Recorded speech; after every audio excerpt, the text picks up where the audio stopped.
vou te revelar um segredo que ninguém nunca me falou no final deste vídeo. Antes disso, imagine comigo. Você troca em média 8 horas do seu dia por um punhado de papéis, que dizem ser a recompensa do valor gerado devido ao seu trabalho.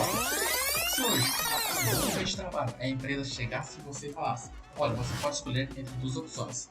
Você gostaria de receber todo o seu salário do mês em quilos de sal, vacas, conchas ou Bitcoin, quilo de ouro ou alguma outra moeda que preferisse. Me diz aí, qual que você escolheria? Porém, a opção que você escolher, você pode comprar coisas com ela. Ou seja, se quiser comprar uma TV, terá que dar as vacas em troca e assim por diante. Eu acredito que, mesmo que nenhuma das opções que eu dei fosse do seu agrado, dificilmente você escolheria o sal, animais ou algum outro relacionado a essa primeira opção que eu dei, não é? Porém, não é interessante que a sociedade já utilizou tais meios para serem usados como valor por trabalhos ou mercadorias? E se esse é o caso, por que elas hoje valem menos? Ou então, não tanto quanto as outras? Então, as pessoas não prefiram elas ao invés do valor do dinheiro mesmo, né? Dos papéis que a gente recebe. A nossa sociedade já está há séculos pensando em formas de ter um tipo de moeda que siga os aspectos básicos para ser considerado uma fonte de valor, sendo eles aceitabilidade, ou seja, todos aceitar aquilo como fonte de valor, divisibilidade, eu consigo dividir aquilo para comprar frações daquele dinheiro, ou seja, os centavos do real, durabilidade, ou seja, à medida que o tempo passar, essa fonte, essa reserva de valor, seja aguente a chuva, o sol e também o próprio tempo. Portabilidade, ou seja, não seja muito pesada, que é um problema dos minerais, né? Eles são mais pesados, então tem que ter uma portabilidade. E a limitação de oferta, ou seja, não pode ter a criação desenfreada desse bem. Mas então, uma moeda hoje, como real, que é aceita por um país inteiro, corresponde a todos esses aspectos?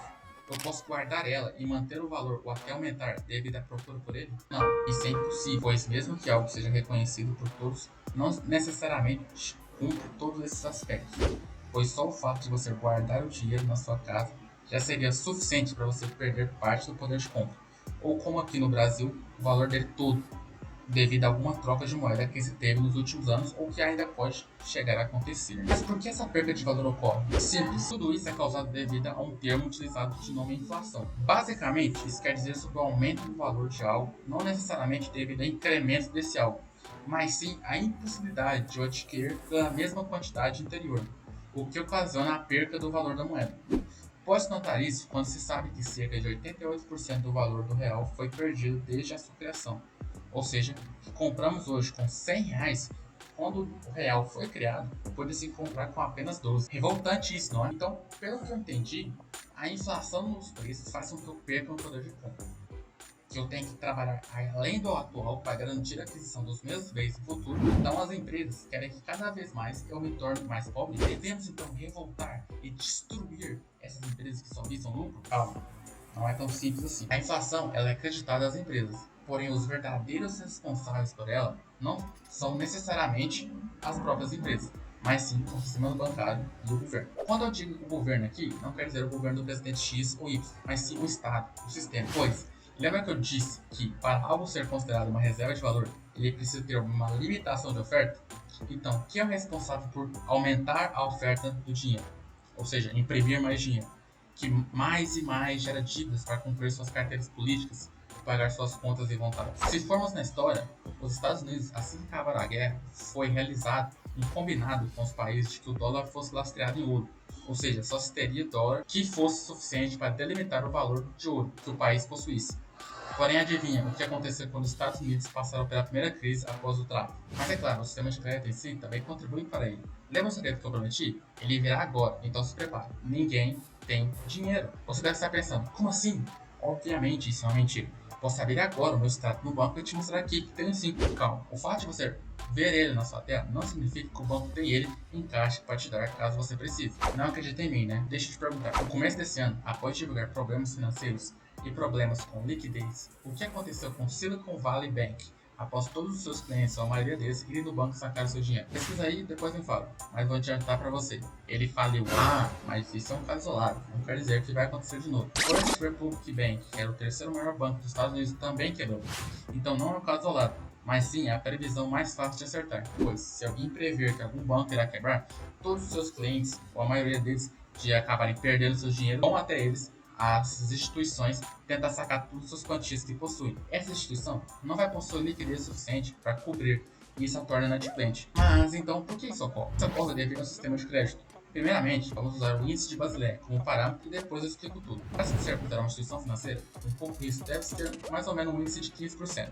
Basicamente, é o valor que o banco tem que ter em caixa a cada empréstimo que realiza. Para o fim desse exemplo, vamos supor que 5% do valor deve ser depositado na conta do Banco Central. Esse dinheiro é guardado para servir de garantia caso alguém precise do fundo garantidor de crédito algum dia. Então, como um exemplo prático, digamos que eu quero depositar 10 mil reais numa conta do seu banco. Vou lá, passo o Pix e agora no meu aplicativo consta que eu tenho 10 mil reais. Mas vocês precisam ganhar dinheiro, então tiram 20% desse valor para cumprir os requisitos que eu disse anteriormente e, como dono do banco, possui 8 mil reais em caixa, do qual empresta para Marcos, que vai investir no seu negócio de bolo para comprar novas assadeiras da Maria. Maria, ao receber esses 8 mil reais, já vai direto ao banco e deposita em sua conta, para ali ganhar alguns juros mensais. Imediatamente, já consulta o seu aplicativo e nota que o dinheiro já está em sua conta. Agora, o seu banco tem um passivo de 18 reais, 10 mil meu e 8 mil da Maria. Então, se vocês for pensar, esse dinheiro acabou de ser quase duplicado, fazendo com que o mesmo não seja mais limitado, já que tem mais dinheiro no mercado. E aí, como já tem 8 mil em caixa, pode emprestar esses 8 mil novamente, o que vai ter que fazer a mesma manobra. 20% vai ficar no banco e o restante pode ser emprestado. Então, vamos pensar, com mais dinheiro e a quantidade de bens para aquisição no mercado se manter a mesma, o que ocasiona? Então, nós devemos ser portadores das nossas próprias decisões e não as terceirizar, deixando que as instituições as resolvam. Ou seja, elas empreguem o dinheiro, elas façam ele por conta própria. Você deve ter a mentalidade de investidor e procurar fazer parte do negócio e não só ficar atrás dos planos e esperar que as pessoas tomem as decisões por vocês. Pois todo esse sistema que estamos só existe por um motivo: diminuir cada vez mais o seu poder de compra, enquanto aumenta o poder de te controlar. E aí o mercado viu a necessidade de um herói, um salvador, que eles não pudessem controlar.